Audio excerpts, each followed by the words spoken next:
The speech therapist is maybe like, I'm not going to collaborate with the BCBA. I see that a lot in Facebook groups. I just read this yesterday where the speech therapist is like, well, the BCBA has all these goals and I don't agree with them. And they have this philosophical difference on getting to the same goal of helping the child communicate. I'm not being mean when I comment and say, have you reached out to the BCBA? Because usually the answer is no. I get it. They're wanting to vent, but have you reached out? Because we're ethically called to reach out. Welcome to ABA Business Leaders, brought to you by 3 Pi Squared, where we discuss topics on how to create and grow an ethical and sustainable ABA practice. Whether you're starting, scaling, or thinking about selling your business, we're here to share insights, stories, and strategies to help you on the journey. We owned a successful ABA practice for over 10 years.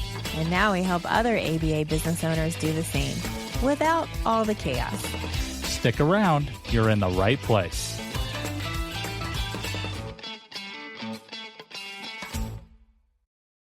Hello, everyone. Welcome to ABA Business Leaders Podcast, brought to you by 3 Pi Squared. I'm April. I'm Steven. Well, and today with us, we have Rose Griffin. Rose is a speech and language pathologist and a BCBA. Welcome, Rose. Thank you so much for having me. I want to promote your podcast and let our listeners know that prior to Rose coming onto our podcast, we actually was a guest on. She was like we're so thankful for her having us on her podcast. Would you tell us the name of your podcast? Absolutely. It's called the ABA Speech Podcast, and it was great to have a conversation and meet with both of you. And that episode will air sometime this summer. We try to batch pretty far in advance, but it was great to learn more about your work and all the great things that you're doing in the field. And we have almost 300 episodes. Wow. So we have a new episode that airs every single Tuesday, all about communication and anything that would be interesting for a speech therapist or BCBA to hear, we cover. Excellent. Thank you for sharing about that. Our conversation today is about what is it like to be an SLP and a BCBA? And, we were talking before we pressed record today about how we've been having conversations recently around the systems and within our field, right? And really talking about collaborating with others, understanding that just each one of us as a professional, as a BCBA or, whatever professional you are within the field that you're listening to, you're not getting all the things. And so even as one BCBA to another BCBA, we each have different strengths and weaknesses. And so just really looking at supporting each other and collaborating. And so I thought having the conversation about speech and BCBA together and what that looks like for you and what brought you into the field and for both fields, really, kind of your story of what got you here. Absolutely. I actually became a speech therapist because my mom gave me a career test and it said speech therapist. And I was like, what's that? I shadowed a family friend and I was like, oh my gosh, this is amazing. You get to work with people every day. You get to help. There's not a lot of math because math was not my strong suit. And that was it. I declared my major freshman year, never looked back. I got my master's degree and I loved it. My second year, I worked at the Cleveland Clinic and they had an autism program, and it was an ABA program in essence. And this was many years ago, over 20 years ago. And so we were working with students who had very unsafe behavior, and these students could not be educated appropriately or safely in a public school. And so they would come to us in this more restrictive environment. And so that was the first time I ever learned about ABA. And I thought, wow, this is amazing, because we had a school full of kids who were the hard to reach kids who were younger, kids who were 18 and had no way to communicate besides using very unsafe problem behavior. And I will just never forget helping so many of those learners for the very first time communicate and use a device for the first time, have their first words for the first time. And what was so frustrating about that is that a lot of these kids were in special education services for years and years and years, and nobody could reach them. And I thought, wow, amazing speech therapy and ABA. This is literally transforming lives. And that was it. I was like, I need to learn everything that I can about ABA. And it's funny because I used to share an office with 2 other colleagues that were speech therapists. And I would say, I want to go places and tell people about ABA because this is a long time ago. This is over 20 years ago before ABA was covered by insurance. And we know that's totally changed the landscape of the field and has been more accessible for others, but also has caused some other problems. And so I'm really kind of living my dream at ABA Speech and being able to talk to people and say, hey, speech therapy and ABA together, this is the dream team. May not seem like it at first, but it really is. When we collaborate and we work together, we can literally transform lives and help a student on their communication journey. I just don't know what is more exciting than that. So are you a speech therapist first or a BCBA? Good question. Yes, I was a speech therapist first, and there has been so many changes from the BACB about how you become both. Sometimes you just had to take the 15 hours, do your supervision, take the test, still a lot of things. Then at some points you had to get your whole other master's. And so everybody has ebbed and flowed. But I feel like I'm one of the OGs because I have been a speech therapist for over 20 years, and I've been duly certified for about 15 of those. So most of my career. And, April asked, how is it? I love it. In real life, in a clinical setting, it's amazing. I also have an online business called ABA Speech. So I'm talking about ABA in spaces where maybe people don't want to hear about ABA. Yeah. And so that has been more difficult. But I would say I'm really dead inside and callous. So I believe in the message. I believe in the power of the science. And so if you like ABA or you're curious or you want to be collaborative because we're ethically called to collaborate, then you should follow me. But you know what? If you're anti-ABA and there's no turning back and you're going to do everything to not collaborate, I'm probably not your cup of tea. So please don't follow me. And how do you find it difficult? Because we've had other podcasts and we've talked to some BCBAs and they're like, speech therapy, they won't work with me, or they think this or that, right? How is it difficult to kind of pair these together? Or are you having success? Is that just all hype and Facebook and it really on the ground, everybody's trying to do their best? In real life, clinically, I've never met somebody who was nasty or who was not willing to collaborate. Right. But in Instagram land, where I spend a lot of my time, that's my main social media platform. And it's funny because PhDs, RBTs, speech therapists, BCBAs, I'll meet them at conferences and I say, how'd you find out about me? And it's Instagram. So we're all on there spending too much time on social. But I don't know. It's just in my brain, and I know the brain of other people that are duly certified. It's a no-brainer. It makes sense. Sure. How could we not do these things together? But with the information that we're taking in on social media, there's a lot of misinformation out there. And so we can see things online and say oh, well, that's just terrible. I would never, sign my kid up for ABA, or I would never do that. And there's unfortunate things that happen, and there's providers that are not doing their best, but that's in both fields. And so it's just hard. That narrative is out there. And so I never want to not listen to somebody's lived experience, asking open-ended questions like, well, what is your experience with ABA? I think is good, and to practice active listening, because I am one person, I am one SLP BCBA, but if I can make somebody be more open-minded about collaboration, then I feel like that's doing my part. Well, we were talking about not knowing what you don't know. We talk about this often with various topics, but so for those who are BCBAs and they are looking at, teaching a new skill, how would you go about knowing if this is a skill that you would need to reach out to a speech?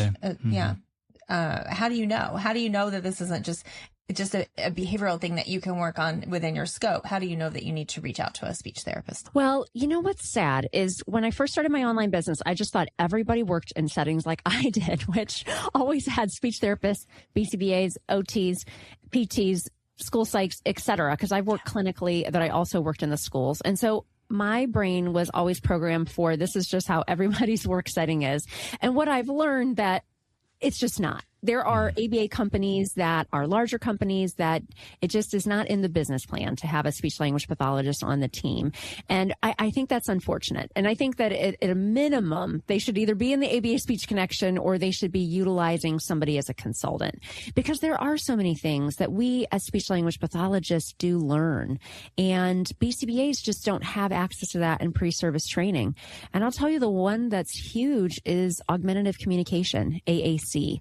Speech therapists may take one course on AAC, but BCBAs usually, I would say 99% of the time, do not get a course on augmentative communication, which is so sad because we are tasked with helping to support students who are either a good candidate for AAC or, in a worst case scenario, are coming in with an AAC device and the speech therapist is maybe like, I'm not going to collaborate with the BCBA. And I see that a lot in Facebook groups. I just read this yesterday where the speech therapist is like, well, the BCBA has all these goals and I don't agree with them. And they have this philosophical difference on getting to the same goal of helping the child communicate.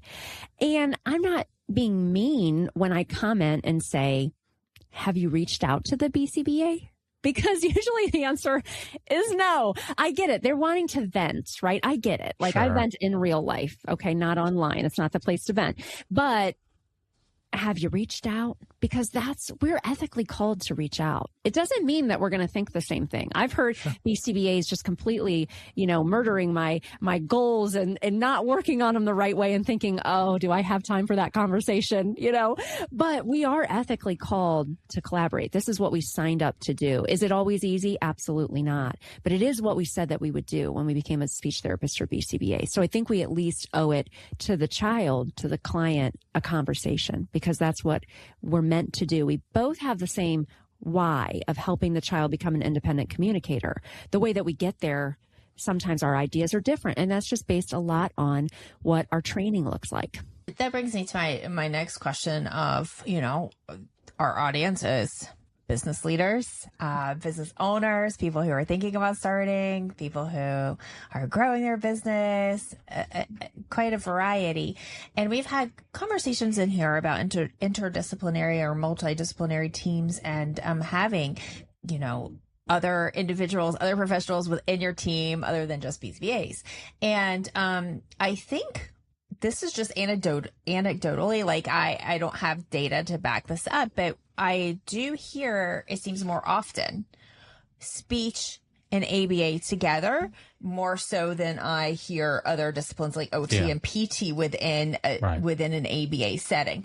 And so for those out there who are owners who already have a company, or they're thinking about starting a company, or they're wanting to grow their company, and they're thinking about, well, maybe speech would be my next area that I bring in. What's some advice that you could give them for that process? Absolutely. I think really looking at the billing and the funding, how is that going to be funded? I know that's a huge issue for a lot of people. And we have a couple free resources at abaspeech.org. People could always contact me, Rose, at abaspeech.org. We have one that is an SLP interview guide, and it's really for ABA clinic owners thinking that, you don't want to hire somebody who is anti-ABA. You don't. That's not going to work with the flow of what you're trying to accomplish at your business. So I think somebody that's open to learning and open to collaborating is very, very important. And then we also have another free resource that is all about adding in the speech therapy to an existing ABA practice. And we've done some coursework too, with Carrie Hanant. She is a speech therapist who started a speech therapy practice, and then she added in other services, ABA and OT, I believe, as well, because it is a process. So it is something that we talk about. And it isn't something that you want to just say like, oh, these kids need speech. You want to really write it down as part of your business plan. And how are you going to support that person? What is that time differential going to look like as far as how much ABA versus when will they do speech? Is the speech therapist going to have any access to parents during parent training? what does that intake process look like? So we kind of, in some of these free resources we have, we look at that because a lot of people come to us and ask that. It's not something that is super easy, but it's something that can be really wonderful. And once you start offering those cohesive services, I always say people are going to you're going to have a wait list. Right. People are going to be beating down your door. We had one speech therapist that just joined the ABA Speech Connection last year, and she's not too far from me here in Ohio. She's in an ABA clinic. She's the first full-time speech therapist, and they already have a wait list for services because that's what parents want. Parents want to be able to come into a clinic and they want to get ABA and they want to get speech if needed.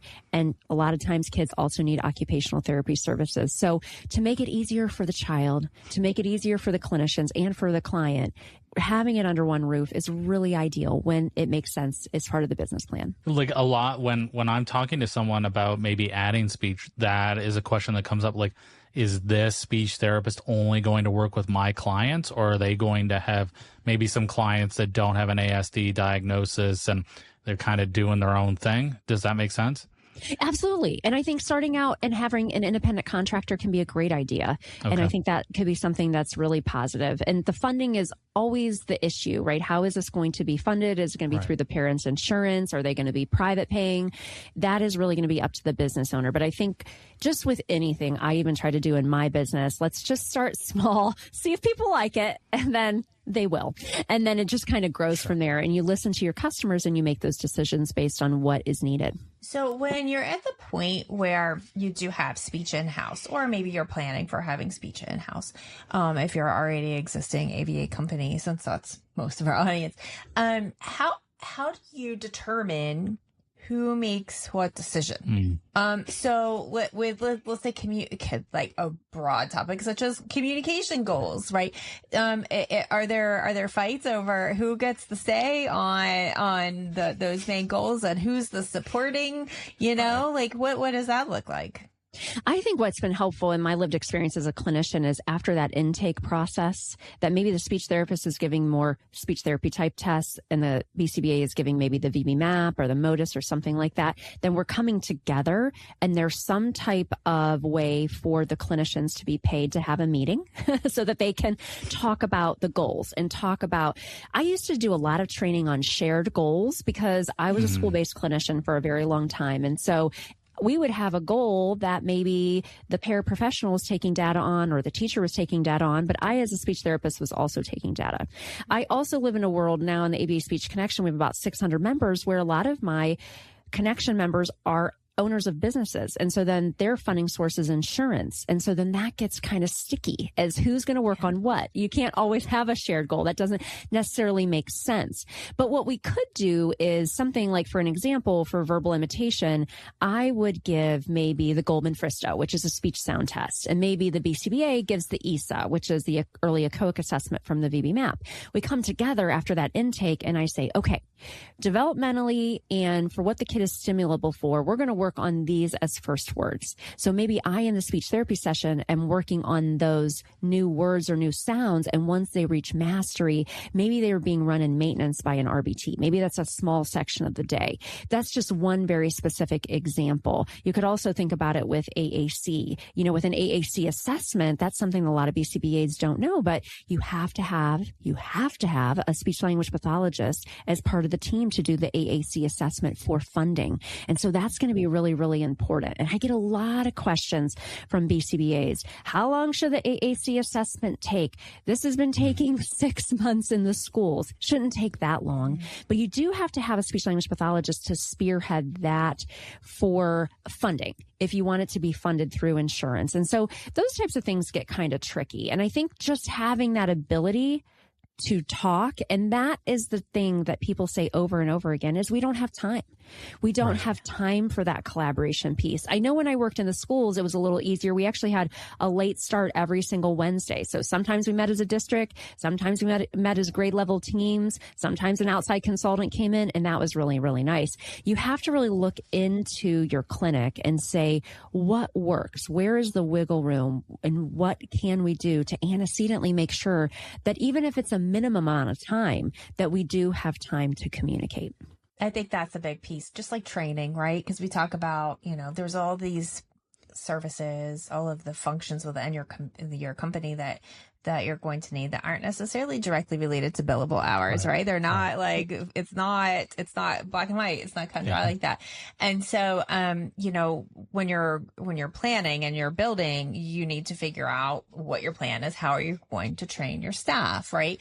And so I think the collaboration piece is important too. Even if you don't have ABA in-house, being able to maybe even reaching out to an ABA provider and saying, hi, like we would love to, seek your, consulting. We would love for a consultant to come in and help guide us on some things, or being able to collaborate with that learner's individual speech therapist or OT or whatever too, to be able to collaborate that. And is this something that you help ABA providers add speech? Is that something that you do, or can you help? Not from a financial standpoint, from more of a clinical operations standpoint. Okay. I definitely do consulting with different companies who are at that point of thinking like, okay, either we have speech therapists and we have BCBAs, but people are not getting along, or we're thinking about adding speech therapy, and how should we systematically think about that from the clinical side? So those things I do, but not the financial side. I don't handle that. Gotcha. Because I would assume, and this is just me,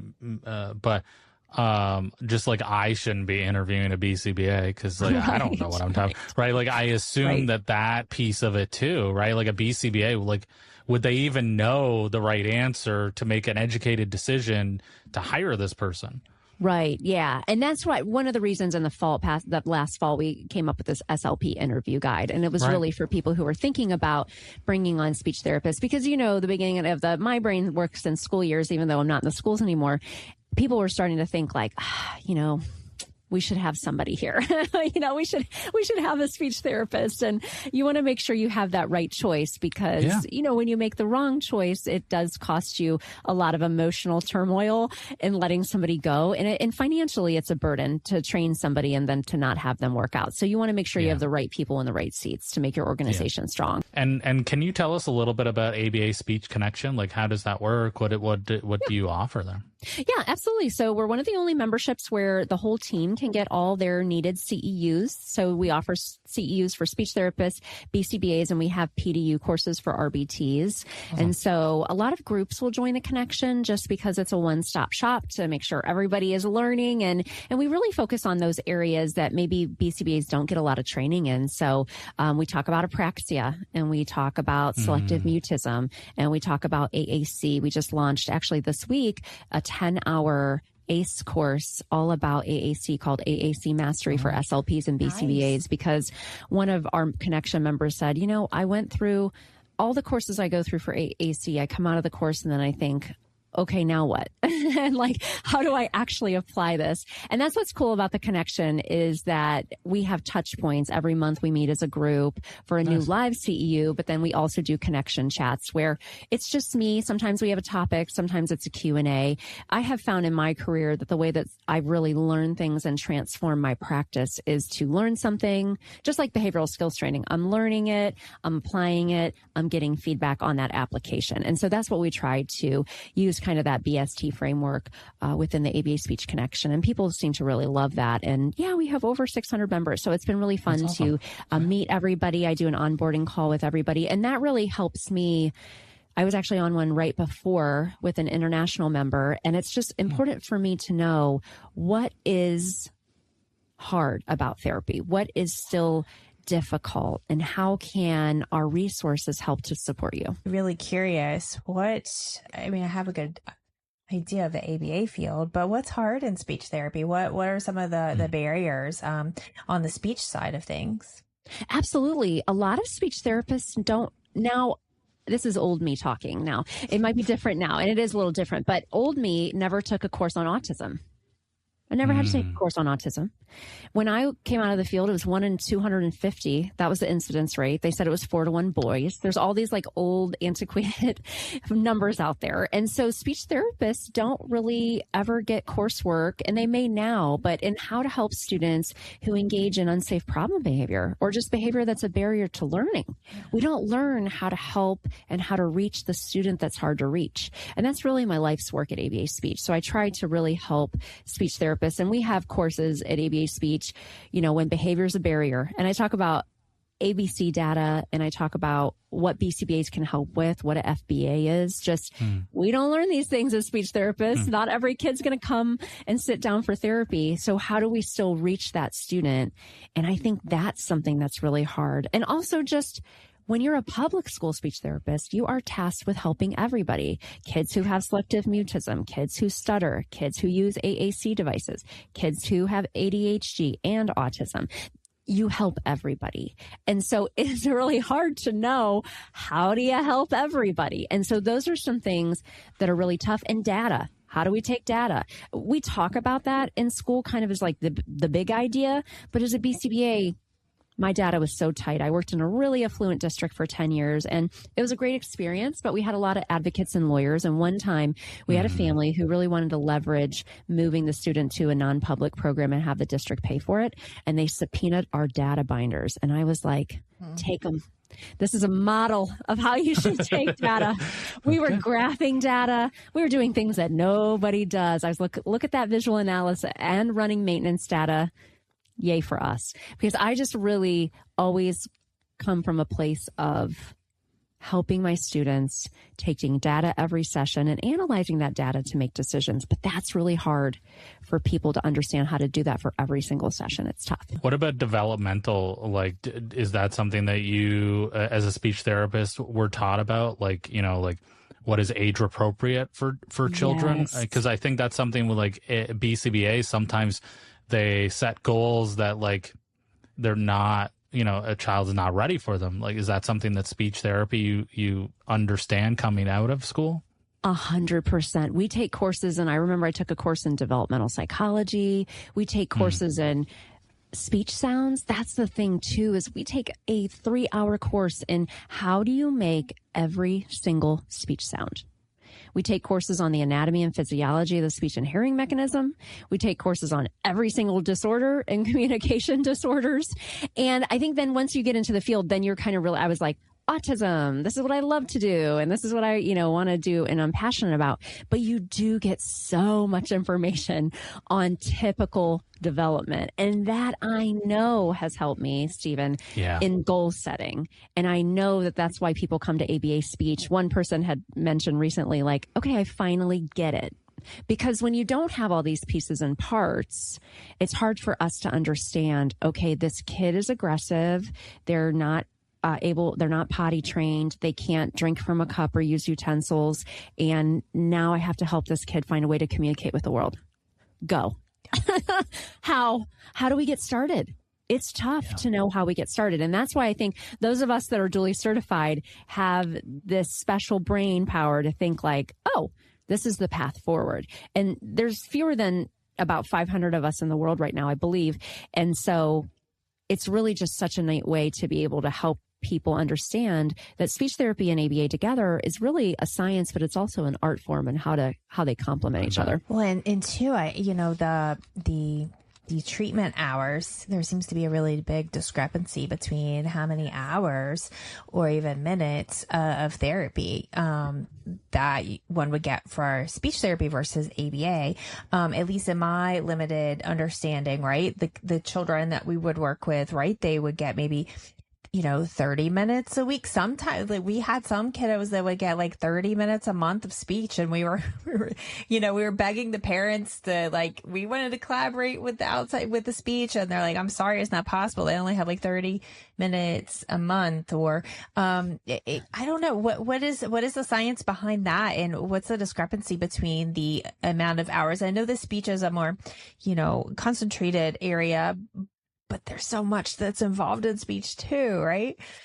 I think it has a lot to do with the funding source. If you think, okay, there's a student and maybe they get 4 hours a month of a BCBA, but then they get 40 hours a week of RBT, that's the funding structure is very different. So that's a big part of it. And there's a huge part of the field of speech therapy that actually I just checked my LinkedIn messages, and it was a speech therapist, and she said that their team really feels like ABA is encroaching on the field, which that's like a whole, there's Facebook groups dedicated to that and courses at conferences, unfortunately. And I just say it's hard. There's enough out there. There's enough students who need our support that we don't have to fight about those hours. We really just don't. What I do think is unfortunate is that sometimes parents from a financial standpoint or just their bandwidth will say like, oh, well, we're going to get 20 hours of ABA, but only 1 hour of speech. Well, we can't afford both. So we're going to do the 20 hours of ABA. As a business owner, I can see where that would leave a bad taste in your mouth about the field. But I really think if you're a speech therapist and you are somebody who can collaborate with BCBAs and go in maybe to ABA centers and do speech therapy, it will be great for you, for your clients, and for your business as well. So that is really tough. And what I try to tell speech therapists, Lori Unum, I had her on the podcast. She's just a dynamo in the field. She's heading up CASP now, but I had her on during season 1, and her and her husband really helped. And I know she worked at Autism Speaks, I believe, is how I remember the story. And she visited every single state to help with insurance reform. And she was part of a parent panel. I went to CASP for the first time and presented a couple months ago. And it was because I've never knew her story. When I had her on the podcast, we didn't talk about her being a mom to 3 kids that are autistic, but hearing her parent journey was just very poignant and like, okay, she is very, very passionate about making the science accessible. And I think speech therapists, they obviously don't know, some BCBAs may not know how insurance reform helped and things like that to make ABA accessible. They just know that all of a sudden now there are a lot of ABA centers popping up in their community. And so that can be jarring for people too. They don't understand the backstory of everything. Well, I'm really excited too that this summer you have a book coming out. Say it with me. Thank you. I'm very excited about that. Yes, it comes out July 1st. And I never thought that I would write a book, but Wiley contacted me about a year ago and I was hyperventilating. It was in December and I was like, worst month to ever contact me about any kind of new project. So I had a freak out. I talked to a lot of my friends who are authors and decided I was going to do it. So it has been a journey. I'm learning all about it. I do think it will be wonderful to have a permanent product of my life's work. And really, this is the book that I needed over 20 years ago, the first time I worked at the Cleveland Clinic, and I was working with students who were not engaging in therapy and students who, despite being in special education services, did not have a way to communicate with the world. And I did not have a guidebook. So over the past 20 years, I have been putting that together. And so it felt really good to put it all out. And it's been so fun we have this, if you pre-order, I don't know when this podcast will air, but you get all these different bonus items. And it's been cool because you have to email me to get the bonus items. So it's been neat to see all the different people that have been ordering the book. And I'm just excited because it is based on research, and I talk about research a lot, but it is a guidebook on if your student is not yet speaking, how do we get started in therapy to really help every single student find a way to communicate with the world. Coordinate, and regardless if it's pre-order or order, once the book has launched, though that link will be in the show notes so that you can reach out and you can get that book. I think that would be a great read, just to gain more information, right? Even if you're like, I don't know if speech is for me to add into our ABA organization, it sounds like a book that would be a great read just to kind of get some understanding. Yeah. I mean, it's super actionable. Some of my favorite chapters I have a chapter on joint attention. So the foundation for all communication, which I think is missed a lot of the times because we don't necessarily assess for it, specifically on the VB-MAP, which I know a lot of us use, but Dr. Sundberg's amazing. I love the VB-MAP. And I think that when you learn more about that, you feel more comfortable saying, you know what? I think we need to have specific goals to work on some of these foundational skills that are going to help our student engage. And when our students are able to engage with us, we know that is the foundation for all further communication. And then obviously I have a chapter on AAC and getting started with AAC because that is a question I get probably every day when I'm talking to different people. AAC always comes up. And then we have a chapter on collaboration as well. And just really some real life printable materials. Our goal bank is in there, our autism IEP goal bank, which has been downloaded by over 50,000 people that people really love, and our informal screeners that look at those highlighted communication areas that maybe we're not assessing, or a lot of times our students, it's just hard to assess their skills to see where they're at baseline. So I think people will really like the book because it's something that you can read and use in your next therapy session. Rose, do you have anything else that you want to add that we didn't cover today? Make sure that you visit me at abaspeech.org. If you're curious about the ABA Speech Connection, you can take a free course. We have a free foundational skills course that counts as a CEU for BCBAs. So we would love to have you join us for that. All right. Well, thank you so much for joining us today, Rose. I'm so excited, and good luck with your book. I can't wait to order it myself. And to those of you listening, please check out the show notes and reach out to Rose if you're interested in learning more, and definitely get her book. And we will see you next week. Have a great week. See ya. Thanks for joining us on ABA Business Leaders. We provide mentorship, courses, handbooks, billing support, credentialing, HIPAA support, web design, and more. Everything you need to build an ethical and sustainable ABA practice. You can find all of our resources at 3pisquared.com. Don't forget to subscribe and share this podcast with other ABA business owners. We'll see you next time. And remember, you don't have to build your practice alone.